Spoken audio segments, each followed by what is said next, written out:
Carly with us now in the studio. And Carly, this next story is proof positive that if you like sports, there's a little something for everyone in the border city. A little something, something. A little something, something. Yes, a little something, something for everybody out there.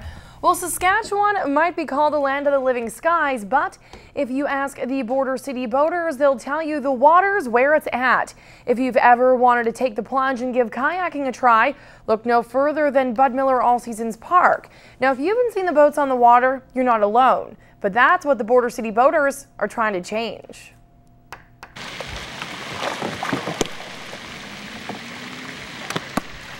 It's brand new, just started up this summer with some help from the Alberta Whitewater Association and the Alberta Canoe Polo Association.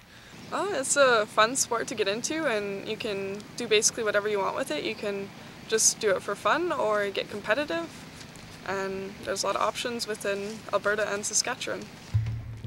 Keen kayaker Keegan is the real reason Ashley is in town. A grant is helping fund her professional instruction, but these two want you to pursue the paddle. With classes and camps available for all ages and abilities, they're hopeful the sport catches on. I'd just like to offer an opportunity to people to learn how to kayak, to give them the tools to explore some of the great lakes and rivers of Alberta and Saskatchewan. Well, there have been a lot of people out at the park that really enjoyed it and really liked it, and when they got in the boat and just paddled around for a little while, they absolutely loved it. And so it looks like it could be really successful in Lloyd. The border city boaters are taking their initiative one step further by hosting the first ever kayak polo tournament in the Midwest next weekend, and it's attracting some serious competition. We have people coming from Calgary, Innisfail, Sundre, Edmonton, Grand Prairie, and probably other parts of the province as well, maybe Saskatoon. With plans to carry programs on into September, Keegan and Ashley say there's plenty of time to get cased in and learn how to paddle off into the sunset. Well, there are plenty of day camps, evening sessions, and drop-in times available. If you would like to pick up a paddle, you can shoot the Border City Boaters an email at the address on your screen. Well, when you're a kid and you fall down, your parents are always there to tell you to pick yourself up and try again. Well, when Shane Nolan was making the transition from pony racing to the Chucks, he had Grand Prix. Together, the pair had their fair share of bumps and bruises along the way. Oh, I'm sure there's lots. I don't really want to speak about any of them, I'm sure. So there is some good stuff, though. Oh, I'm sure there is. Okay. Priest didn't want to spill the beans, but his former student still remembers the day the two hooked a new left leader and got into trouble. To make a long story short, the tug went under the left leader's tail and he started kicking and they were all piled up, and then him and I are sitting there, okay, what do we do now? Okay, I guess one of us stays here and the other guy gets out and tries to fix this by yourself, and got her done. It worked out okay. Nolan's driving record is more than okay. 11 years after Priest set the rookie loose, 2010 was Shane's 11th consecutive year in the CPCA's top 10 driver standings.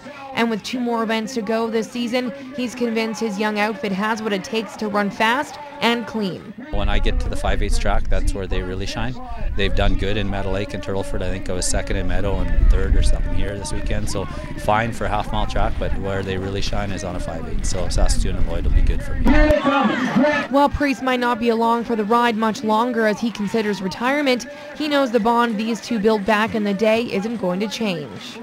Well, I'm sure we'll be lifetime friends. I don't see myself racing very many years from here, but I don't think our friendship will ever be any different than it is now. 86 points separate the two in CPCA standings, with the advantage going to Shane, but stop by the barns after a race and you'll see these two drivers couldn't be closer.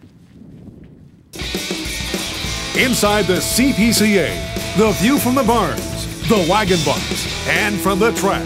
Ignite your adrenaline.